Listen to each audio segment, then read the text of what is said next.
네, 오늘은 이 요한복음 6장 22절에서 29절 말씀을 가지고 예수를 찾는 이들이라는 제목으로 하나님 말씀을 함께 나누겠습니다.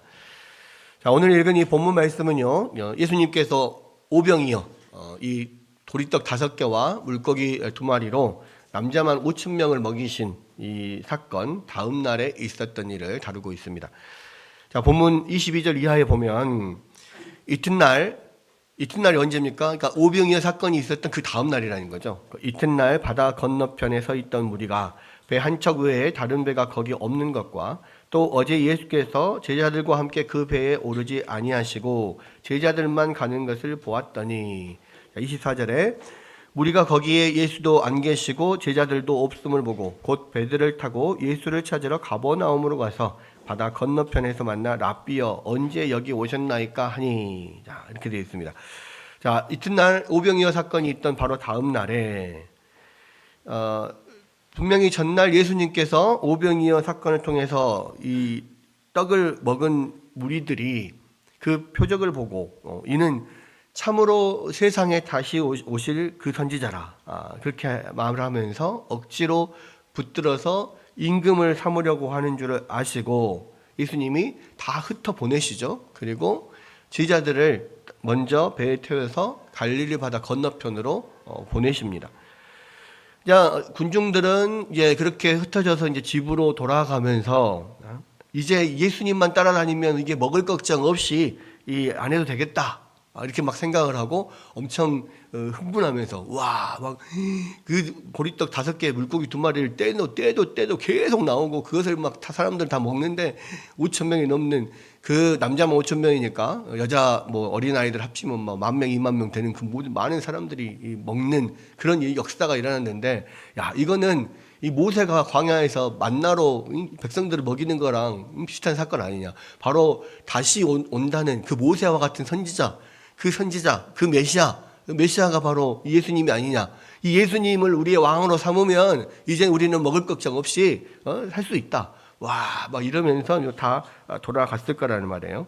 그리고 다음 날도 내일도 예수님께서 오늘처럼 우리를 이렇게 배불리 먹여주시겠지, 이런 마음을 가지고 다시 들뜬 마음으로 날이 새자마자 어제 떡 먹던 그 자리로 다 다시 또 모였어요.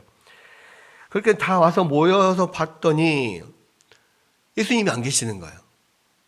분명히 어제 밤에 봤을 때 그 바닷가에는 배 한 척밖에 없었고 예수님께서 제자들을 그 배에 태워서 보냈으니까 움직일 수 있는 배가 없단 말이에요. 근데 예수님이 분명 혼자 산으로 올라가시는 것을 봤는데 아무리 찾아봐도 예수님이 안 계셔. 그럼 예수님 도대체 어디 가셨지? 어떻게 가셨지?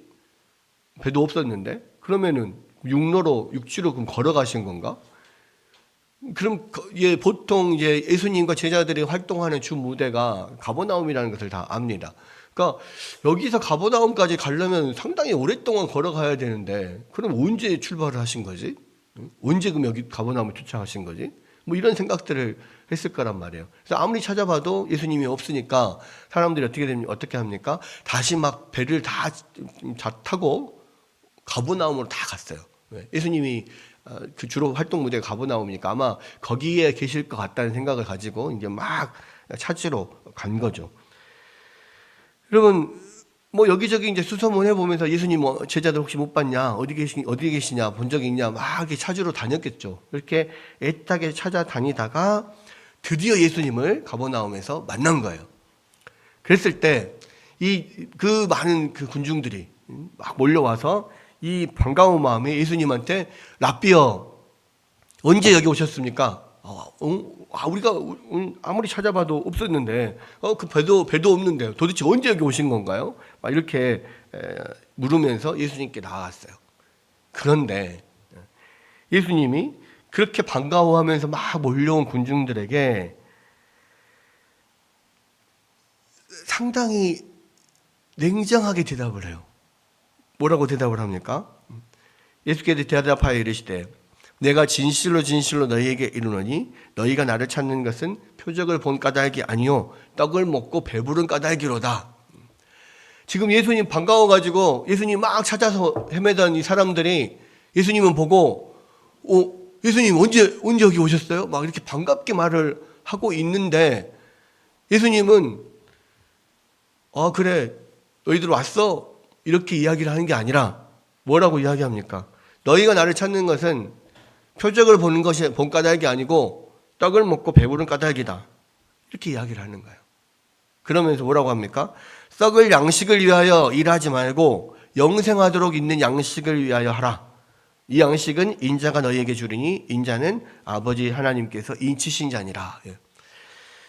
그러니까 예수님은요, 막 그렇게 애타게 예수님을 찾아오고 반갑게 예수님 앞에 나온 사람들의 예수님을 찾는 동기가 무엇인지를 알고 계시는 거예요. 그리고 그 동기가 잘못됐다라고 지금 질타를 하고 계시는 거죠. 그들이 열심히 예수님을 찾아온 것은 뭐 칭찬할 만합니다. 아니 그 예수님을 찾기 위해서 막 배를 타고 멀리서 막 와가지고 온 천지에 다 막 수소문 하면서 예수님을 막 애타게 찾아다니는 거, 갈급한 마음으로 예수님을 찾아오는 거 칭찬할 만해요. 그런 태도 좋습니다. 그냥 대면하고 예수님인갑다. 그냥 뭐 예수님이 뭐대 뭐 이렇게 하는 것보다 훨씬 낫죠. 예수님 막 찾아오는 거 분명히 좋아요. 그런데 그렇게 찾아온 그들의 동기가 잘못됐다는 겁니다. 왜? 그들이 이렇게 열심히 그렇게 예수님을 찾아온 것은 표적을 본 까닭이 아니라 떡을 먹고 배부른 까닭이라는 거예요.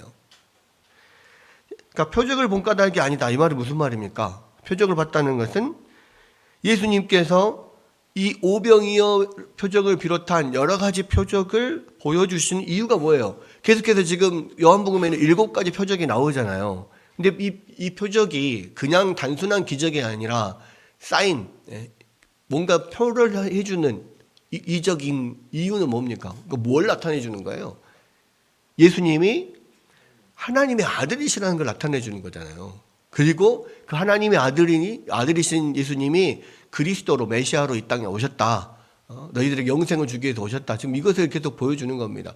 그러니까 이 오병이의 표적은요, 지금 예수님이 하나님의 아들이시다. 예수님이 하나님이시다. 이것을 보여주시기 위해서 그렇게 이 기적을 일으킨 건데, 그들이 그 표적을 바로 봤다면 예수님이 하나님의 아들이신 것을 알았을 것이고, 그러면 그러한 영적인 목적으로 예수님께 찾아왔어야 하는 거예요. 근데 예수님은 이들에게 말하죠. 그런 표적을 본 것이 아니다. 이 오병이어 표적을 바로 본 것이 아니라, 예수님이 보여주신 그 표적을 보았음에도 예수님이 보여주려고 했던 그런 영적인 의미에는 아무 관심이 없고, 그냥 예수님을 따라다니면 어제처럼 또 기적의 식사를 할 수 있을 거겠거니라고 하는데만 관심을 가지고 신나서 예수님을 찾아왔다는 거예요.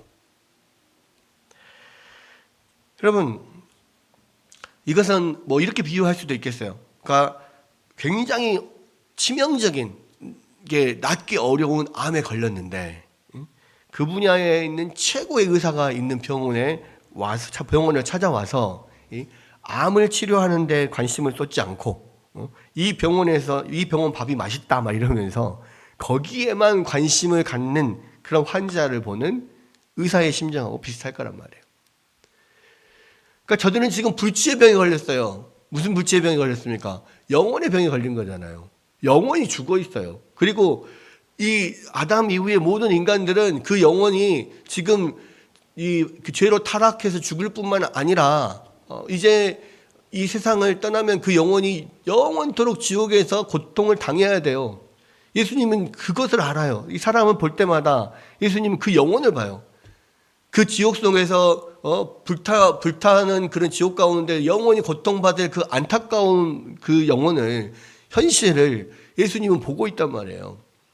근데 그러한 영혼의 어떤 죽음을, 영혼의 불치의 병인 이 영혼의 병을 고칠 생각을 안 하고, 내가 그 영혼의 병을 고칠 유일한 의사다. 내가 길이요 진리요 생명이다. 나로 말미암지 않고는 아버지께로 갈 자가 없다. 예수님께서 계속 기적을 통해서 그것을 보여주고 있는데도 거기에 관심을 갖지 않고 그냥 한낱 지금 먹고 배부른 그냥 이 땅의 양식에만 관심을 갖고 있는 거예요. 그러니까 너무 안타까운 거죠, 이게. 의사의 입장에서 봤을 때는 이 사람은 지금 곧 죽을 병에 걸려 있는데 딴 생각만 하고 있는 거예요. 그것을 고칠 것을 생각하는 게 아니라. 그러니까 얼마나 불쌍하고 얼마나 한심하고 얼마나 안타깝습니까? 한편으로는 그 암을 고칠 수 있는 유일한 의사가 지금 바로 앞에 있는데 몰라보는 것이 불쾌하기도 할 거예요.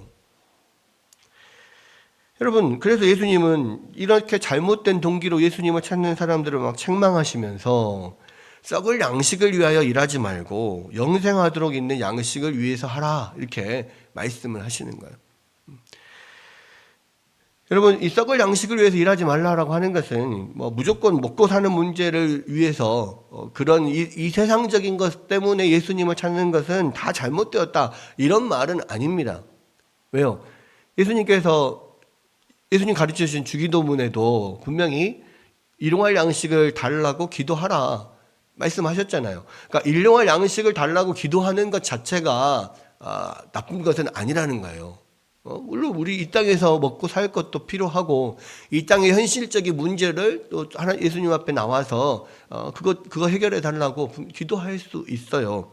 그런데 문제는 우선순위인 거예요. 우선순위. 그러니까 영생하도록 있는 양식, 즉 먹으면 영생을 주는 양식, 영원히 배고프지 않는 양식, 이 영혼의 질병을 고칠 수 있는 이 방법, 이것이 있는데 그것은 등한시하고 그것은 둘째 문제고, 먹고 돌아서면 배고플 유한한 이 땅의 양식, 이 세상의 것을 추구하는 어리석음을 지금 책망하는 겁니다. 여러분, 먼저 암을 치료해야 뭐 밥도 맛있고 뭐 다른 것도 뭐 이렇게 할 수 있고 하는 거지, 밥을 맛있게 먹는다고 암이 치료되는 게 아니고, 또 다른 현재 다른 문제를 해결한다고 해서 그런 치명적인 암이, 죽음의 문제가 해결되는 게 아니잖아요. 암 환자에게는 최우선순위는 암의 치료이듯이 영혼의 불치병에 걸려있는 인간에게 최우선순위는 영혼의 구원입니다. 이것이 없이는요, 다른 것은 다 썩어질 양식에 불과한 거예요. 영혼의 불치병을 고치지 못하는데 이 세상에서 잘 먹고 잘 산들 그게 무슨 소용이냐고요. 이 세상은 잠시 잠깐 있다가 가는 겁니다. 우리가 이 세상에 뭐 많이 살아봐야 100살 살아요. 그죠? 뭐 그 전에는 60, 70 뭐 되면 다 죽었지만 이제는 뭐 의학도 발달하고 건강 상태도 영양 상태도 좋아지고 해서요, 웬만한 분들은 뭐 그냥 90세가 넘어서 다 돌아가시고 뭐 거의 100세 시대, 100세 가까이까지 사는 그런 시대예요. 물론 40대, 50대에도 죽는 사람들 많아요. 이렇게 갑자기 뭐 암이 걸린다거나 그런 질병들로 인해서 갑자기 죽는 경우도 많습니다만은, 그런 경우가 아니라면은 뭐 100세 시대라고 할 만해요. 근데요, 그거 눈 깜빡하면 지나갑니다. 여러분, 이제 제가 요즘에 올해가 만 50이잖아요. 만 50이 됐습니다. 50년 딱 이 땅에 산 거잖아요. 100세 시대 하면 한 절반 산 거예요.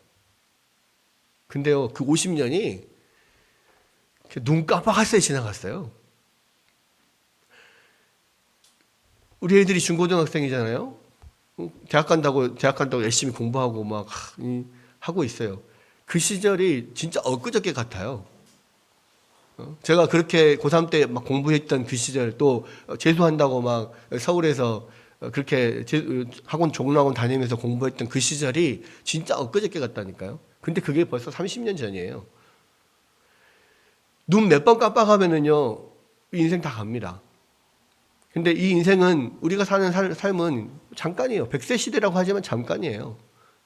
근데요, 우리가 이 세상을 떠나면 그 영혼이 어디에선가 천국에서 살든지 지옥에서 살든지 영원히 거기서 있어요. 영원히 지옥에서 고통을 받든지 영원히 천국에서 기쁨 가운데 살든지. 그러니까 영혼의 문제는 영원의 문제인 거예요. 그러니까 이 세상에서 먹고 마시는 것, 그거는 아무 의미가 없어요. 영혼의 문제가 해결되지 않으면 그것은 그냥 썩어질 양식에 불과한 거예요. 영혼의 문제가 바로 썩지 아니하는 영생하도록 있는 그 문제, 그 양식인 거예요. 여러분, 그래서 인간에게 최우선순위는요, 이 영혼의 구원입니다. 예수님은 이 양식을 인자가 주신다 그랬어요. 그러니까 인자가 누굽니까? 예수님이 주시는, 예수님 당신을 본인이 인자라고 부르잖아요. 예. 예수님이 이 양식을 주신대요. 그리고 이 인자는 아버지께서 인치신 자라, 인치신 자를 줄여서 인자로 하나? 그건 아닌데, 예. 아버지께서 인치신 자라는 거예요. 인이라는 건 도장을 찍었다는 말이거든요. 그러니까 하나님 아버지께서 도장을 찍어서 보증을 한다는 겁니다. 그러니까 이 메이커처럼 예를 들어서 어떤 명품, 이게 명품이라는 것은 어떻게 합니까? 명품 메이커 마크가 들어 있으니까 명품인 줄 알잖아요. 그런 것처럼 이게 하나님의 도장으로 찍어서 보증을 하는 거예요. 하나님이 보증하신 그런 영적인 양식이다. 이 영원한 양식을 주는 분이다. 하나님께서 보증하시는 분이라는 거예요. 그래서 이것을 하나님이 보내신 자 또 그렇게 이야기를 하잖아요. 그래도 뒤에 보면 하나님 보내신 자를 이야기하는데, 여러분, 예수님께서 안타까운 마음으로 이 썩어질 양식에 주목하지 말고 영생의 양식을 주는 예수님을 주목하라고 계속 말씀을 하고 계시는데도 사람들은 여전히 깨닫지 못하고 딴소리해요. 뭐라고 합니까? 그러니까 영적인 썩어질 양식을 위해서 일하지 말고 영원히 있는 양식을 위해서 일하라. 그러니까 사람들은, 예수님께서는 지금 두 개, 썩어질 양식과 영원히 있는 양식을 대조해서 여기다 포인트를 맞춰서 지금 말하고 있는데, 사람들은 일한다 이렇게 포인트를 맞춰가지고 이해를 해요. 그러면서 그러면 우리가 어떻게 해야 하나님의 일을 할 수 있습니까? 이렇게 이야기하는 거예요. 여러분, 그러니까 지금 계속 예수님이 뭔 말을 하시는지 지금 잘 모르는 거예요. 네, 몰라요. 무슨 이야기인지. 그러면 우리가 하나님의 일을 어떻게 합니까? 어떻게 해야 하나님의 일을 하는 겁니까? 이제 이렇게 물어봐요. 그러니까 예수님이 뭐라고 합니까? 하나님께서 보내신 일을 믿는 것이 바로 하나님의 일이니라, 이렇게 이야기합니다. 하나님께서 보내신 이가 누구라고요? 예수님이 바로 하나님 보내신 자예요. 보내신 분이에요. 하나님 아버지께서 인치신 분, 그분을 믿는 것이 하나님의 일을 하는 거래요. 그러니까 사람들은요, 여전히 이 세상의 논리를 벗어나지 못하고 있는 거예요. 그러니까 이 땅의 양식을 얻으려면 어떻게 해야 됩니까? 뭐든 열심히 일을 해요. 일을 해야 돼요. 그들이 배고픔을 벗어나는 방법은 뭡니까? 닥치는 대로 뭔가 일을 해야 먹을 것을 얻을 수 있어요. 그죠? 예수님께서 말씀하시는 영생하도록 있는 양식도 뭔가 하나님이 기뻐하시는 일을 열심히 해야 얻을 수 있다라고 생각을 하는 겁니다. 근데 예수님께서는 뭐라고 말씀하십니까? 하나님께서 보내신 일, 즉 예수님을 믿는 것이 하나님의 일이다, 이렇게 이야기를 해요. 왜 그렇습니까? 인간으로서는 무슨 일을 해도 영생하도록 있는 양식을 얻을 수가 없기 때문이에요. 그렇죠? 앞에서 언급했던 암 비유를 다시 한번 생각해 봐요. 자, 지금까지 나와 있는 의술로는 전혀 고칠 수가 없는 치명적인 암에 걸렸습니다. 그리고 이 암을 치료할 수 있는 의사는 세계에서 단 한 명밖에 없어요. 만약 그랬다 할 때, 이 사람이 그 치명적인 암을 고치기 위한 최선의 방법은 뭡니까? 그 의사를 찾아가는 거예요. 여러분, 그 의사를 찾아가서 고쳐달라고 사정하는 것 밖에는 할 수 있는 일이 없어요. 자기가 어떻게 암을 고칩니까? 어떤 의사도 고칠 수 없고 일반인들은 할 수가 없는 건데, 그것을 고치기 위해서 뭘 하겠어요? 아무것도 할 게 없어요. 그러면 할 수 있는 유일한 일은 뭐예요? 그 의사를 찾아가서 고쳐달라고 사정하는 거예요. 그래서 그 의사가 고쳐주겠다라고 하면 이제 그 의사가 하자는 대로 해야 돼요. 수술을 하자 하면 수술을 하고, 약을 꼬박꼬박 먹으라 하면 약을 먹고, 방사선 치료를 받으라 하면 방사선 치료를 받고, 운동을 하라고 하면 운동을 하고, 그렇게 해야만 이 불치의 병이 고쳐질 수가 있는 거예요. 근데 그 병이, 불치의 병을 고치는 것이 그리 쉽습니까? 쉽지 않아요. 여러분, 영생도 마찬가지예요. 영혼의 불치의 병을 고치려면 영혼의 불치병을 고쳐야지 영생을 얻는데, 이 불치병을 고치는 방법이 뭡니까? 어떻게 해야 돼요? 그 병을 고칠 수 있는 유일한 의사인 예수님을 찾아가야 되는 거예요. 그 외에는 방법이 없어요. 근데 무슨 목적으로 찾아가야 돼요? 이 병을 고칠 목적으로 찾아가야 돼요. 예수님 그 의사를 찾아가면서 그냥 밥 좀 사주라고 찾아가면 됩니까? 안 돼요. 가서 장가 가야 되는데 돈이 없네. 집살 돈 좀 빌려주라고 찾아가면 됩니까? 안 돼요.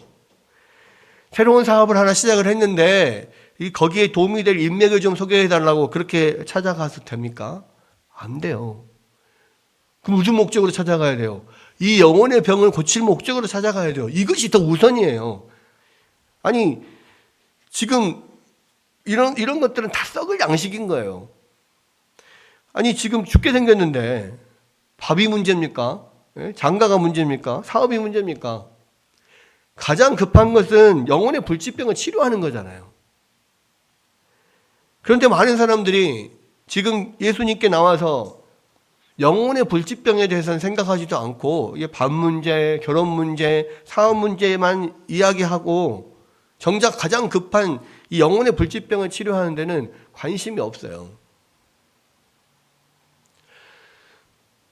여러분, 왜 이 사람들이 그 의사를 찾아가가지고 밥 문제, 결혼 문제, 사업 문제를 이야기합니까? 왜 그럴까요? 자기가 영혼의 불치병에 걸렸다는 것을 깨닫지 못하기 때문에 그래요. 내가 진짜 불치병에 걸렸다는 것을 깨달으면 밥이 문제입니까? 결혼이 문제입니까? 사업이 문제입니까? 아무것도 아니에요. 일단 목숨부터 살아야 되잖아요. 그러니까 그것만 붙잡고 그 의사에게 고쳐달라고 막 할 거란 말이에요. 근데 이 세상 사람들이요, 예수님을 믿는 자나 믿지 않는 자나 자기의 영혼의 불치병에 대해 걸렸다는 것에 대해서 자각하지를 못해요. 이건 가장 급한 일이고 내가 지금 죽는 문제구나. 이것을 깨닫지 못해요.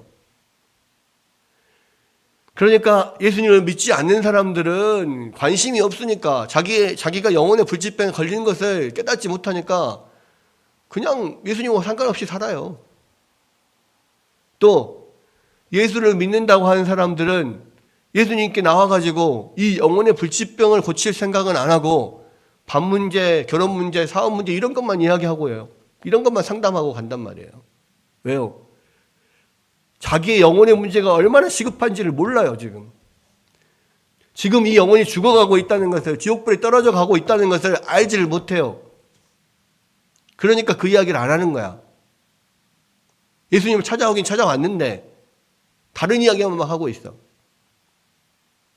근데 여러분, 왜 예수 안 믿는 사람은 그렇다 치고 예수 믿는 사람은 왜 예수님 찾아와서 이 영혼의 문제를 이야기하지 않고 자꾸 다른 이 썩을 양식의 문제만을 이야기하고 있을까요? 왜 그럴까요?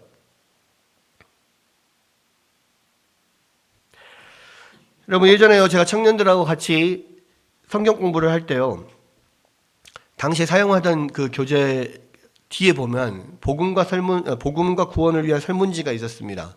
그때 첫 번째 질문이, 거기에 여러 가지 질문이 있었는데 첫 번째 질문이 뭐였냐면, 지금 당신에게 가장 중요한 문제는 무엇입니까? 였어요. 지금 당신에게 가장 중요한 문제는 무엇입니까? 1번 구원, 2번 건강, 3번 성공, 4번 기타. 근데 청년들이 그거 하면서 어디에 가장 많이 체크를 할게요?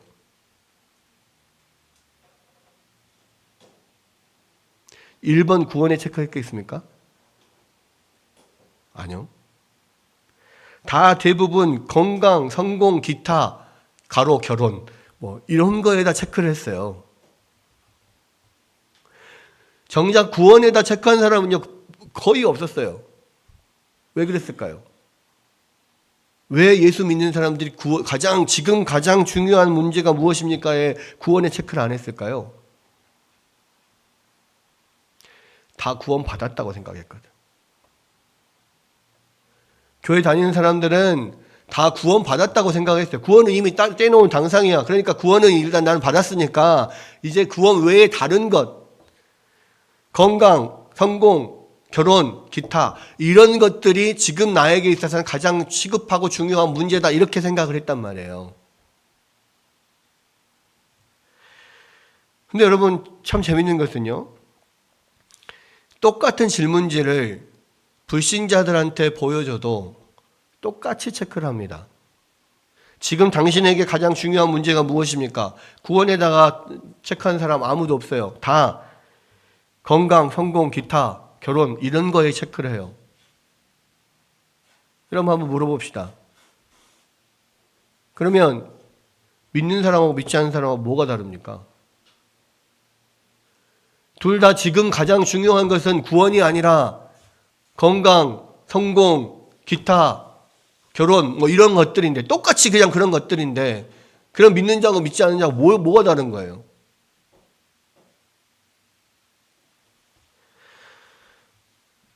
여러분 그러면 똑같이 그들에게 구원이 현재 중요한 것이 아닌데 한 사람은 구원을 받고 한 사람은 구원 버림을 받고 이런 불공평한 일이 어디 있냐고요. 여러분 이것은 오늘날 교회 다니는 사람들이 엄청난 오해를 하고 있기 때문에 그래요. 그것은 예수님을 믿는 순간 구원이 완성된다고 생각하기 때문에 그렇습니다. 아니요. 우리가 예수님을 믿으면 구원이 완성되는 게 아니라 이제 막 시작되는 겁니다. 구원의 완성은 우리가 죽어서든 우리가 죽기 전에 예수님 오시든 예수님 앞에 설 때야 완성되는 거예요. 여러분 이거는 신자들의 구원 형태를 모형적으로 잘 보여주고 있는 이 출애굽 사건을 보면 알 수 있습니다. 하나님이 10가지 재앙을 통해서 애굽 바로의 항복을 받고 이스라엘 백성들을 이집트 땅의 노예 상태에서 구출해 내셨어요. 그러나 이 이스라엘 백성들이 이집트 땅에서 나온 것으로 이스라엘의 구원이 끝났습니까? 아니잖아요. 40년 동안의 광야의 생활을 거쳐서 젖과 꿀이 흐르는 가나안 땅에 들어가야 비로소 구원이 이루어지는 거예요. 여러분 가나안 땅에 들어온 후에도 이스라엘 백성들이 그냥 쉽게 넙죽 그 땅을 차지했습니까? 아니잖아요. 여호수아와 12지파들이 다 자기에게 할당된 땅을 빼앗기 위해서 있는 힘을 다해서 싸워서 그것을 쟁취해야만 했어요. 무슨 이야기입니까? 이집트 땅에서 나온 것은 구원의 완성이 아니라 구원의 시작이라는 거예요. 여러분 그 뒤에 40년의 광야 생활과 정복 전쟁이 지나야만 비로소 구원이 완성되는 겁니다. 우리의 구원도 이와 같아요. 예수님을 믿는 것은 노예 상태로 있던 이집트를 이제 막 탈출한 것에 불과해요.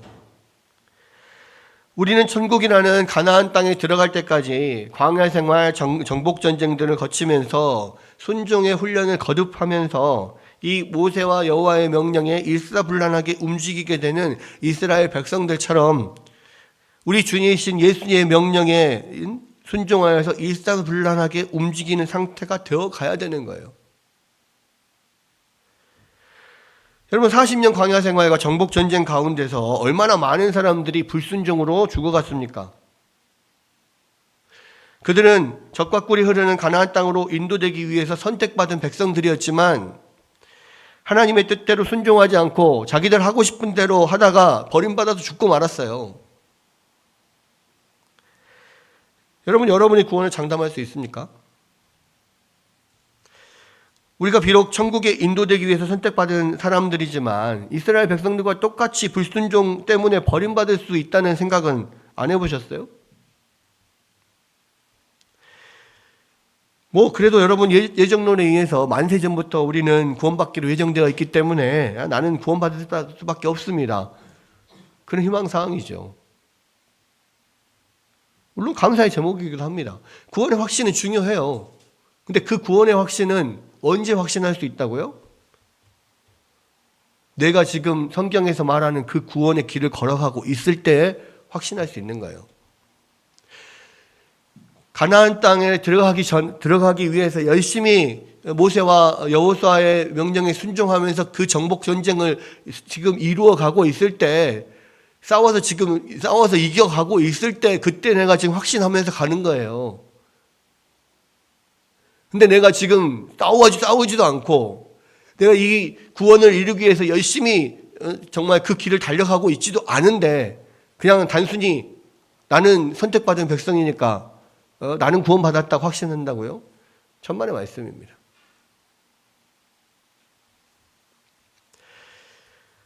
여러분, 이스라엘 백성들이 가나안 땅에 들어가기 위해서 반드시 필요한 조건이 하나님과 모세에 대한 순종이었듯이, 우리가 구원을 얻기 위해서 반드시 필요한 조건이 예수 그리스도에 대한 순종입니다. 이 순종이 없이는 구원을 이룰 수가 없어요. 그리고 이 구원을 이루는 길은 지난한 길이에요. 좁고 험한 길이에요. 오래 걸리는 길이에요. 힘든 길이에요. 예수님께서 천국으로 인도하는 길은 좁고 험한 길이라고 그랬어요. 힘들게 가는 길이에요. 힘들지 않으면은 천국 가는 길이 아닙니다. 여러분 천국으로 가기 위해서 지금 힘들게 싸우고 있습니까? 열심히 일하고 있어요? 그 길을 지금 가고 있냐고요? 그 철로 역정을 가고 있냐고요? 그 길 가운데 여러분이 있지 않으면요, 여러분 그건 확신할 수가 없어요. 이 길을 따라 쭉 가면 천국이다. 이거는 확신할 수 있어요. 왜? 천국을 향하여 나 있는 길이니까요. 근데 내가 이 길을 가고 있지도 않은데 내가 확신한다고요? 아니면 이 길을 가지 않고 그냥 담 넘어서 들어왔거나 담 넘어서 딴 길을 가고 있는데 지금 천국을 가고 있다고요? 아니에요. 아니라니까요. 천국 가는 길은, 구원받는 길은 성경에 딱 나와요. 정해져 있어요. 그래서 구원의 서정이라는 게 있는 거 아닙니까? 소명이 있고 중생이 있고 회심이 있어요. 그리고 양자됨도 칭의도 다 있어요. 그리고 나서 뭐가 있어야 됩니까? 성화가 있어야 되잖아요. 성화가. 근데 성화는요, 평생 걸리는 작업이에요.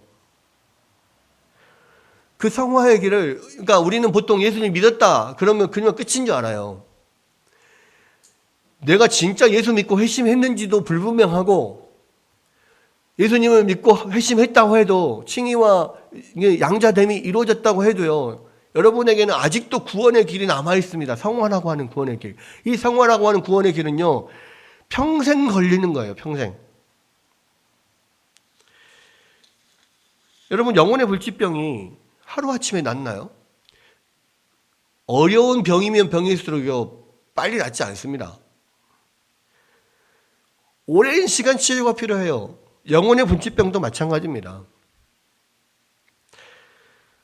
여러분, 그래서 이 구원의 길을, 성화의 길을 끊임없이 이 믿음으로 싸워 나가면서 그 성경에서 말하고 있는 그 천국을 향하는 길, 구원의 서정을 계속 걸어가야 돼요.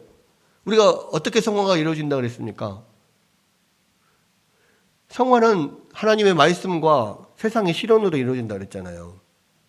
하나님의 말씀을 알고 그 말씀 붙잡고 세상에서 열심히 말씀대로 살아가기 위해서 싸워 나갈 때, 그리고 그 말씀으로 나의 죄를 계속해서 죽여가고 예수님 닮은 모습으로 자꾸 변화되어 나갈 때에, 그때 내가 지금 성화가 되어 가는 거예요.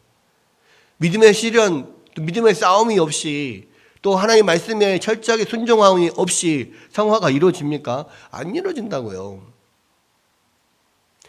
믿음의 싸움도 싸우지 않고 성화의 길을 걸어가지도 않는데 여러분, 구원의 확신은 어떻게 갖습니까? 구원은 영혼의 불치병을 치료하는 거예요. 오래 걸리는 작업이에요. 평생 걸리는 작업이에요. 그래서 사도 바울은 빌립보서 2장 12절에서 이렇게 이야기합니다.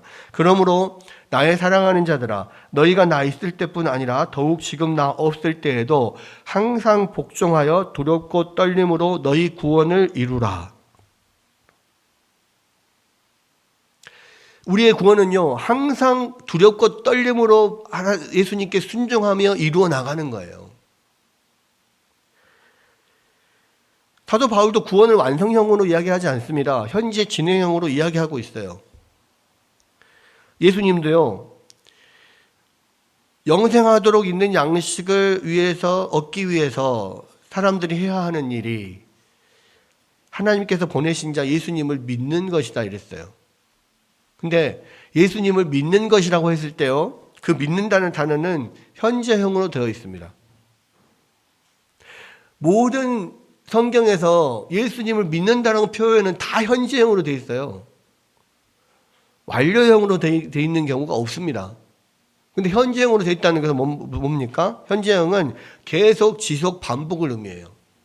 그러면 하나님의 일을 하는 것, 영생토록 있는 양식을 얻는 것은 계속 예수님을 믿어야 된다는 말이에요.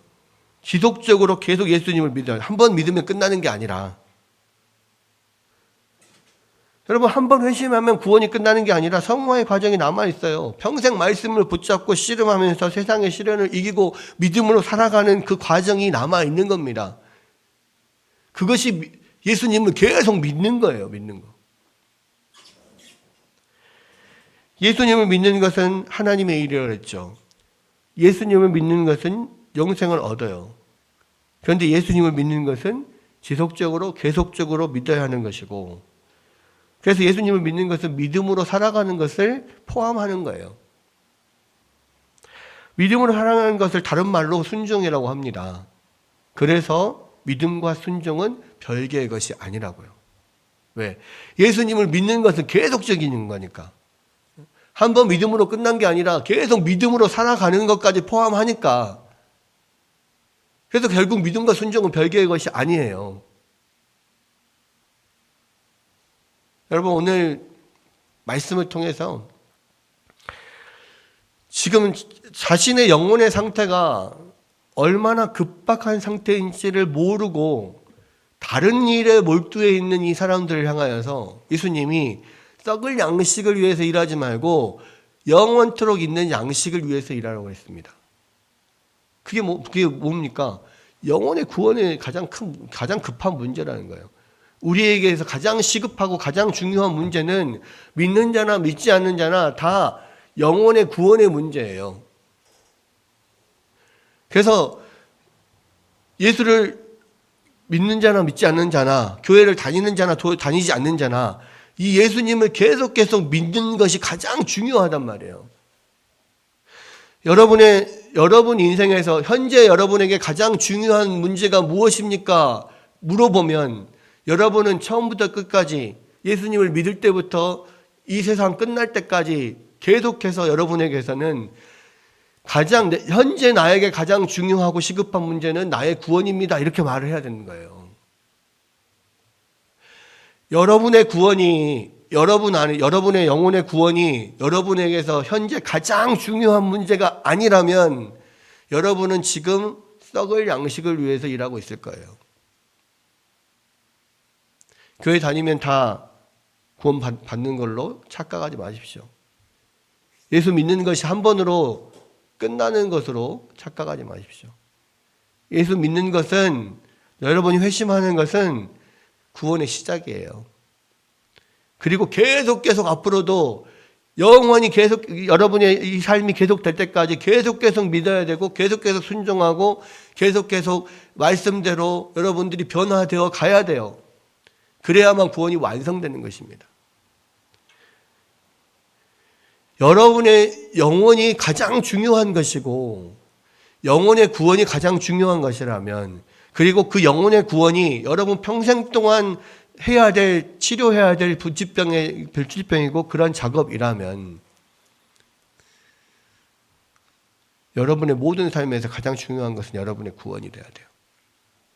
여러분이 신앙생활에서 가장 중요한 것은 여러분의 구원이 돼야 돼요. 여러분의 영혼의 문제가 여러분의 신앙생활에서 가장 중요한 문제가 돼야 된다고요. 그 외에는 다 썩을 양식입니다.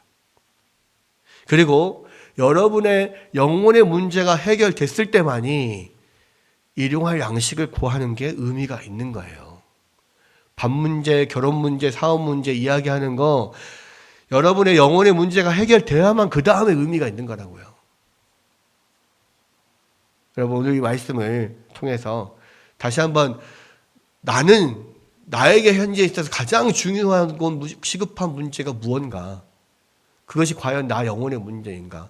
내 영혼의 구원을 위해서 나는 지금 무슨 일을 하고 있는가? 얼마나 애쓰고 있는가? 다시 한번 여러분을 돌아보면서 다시 한번 주님을 붙들고 믿고 의지하는 여러분 되시기를 주님의 이름으로 축원합니다.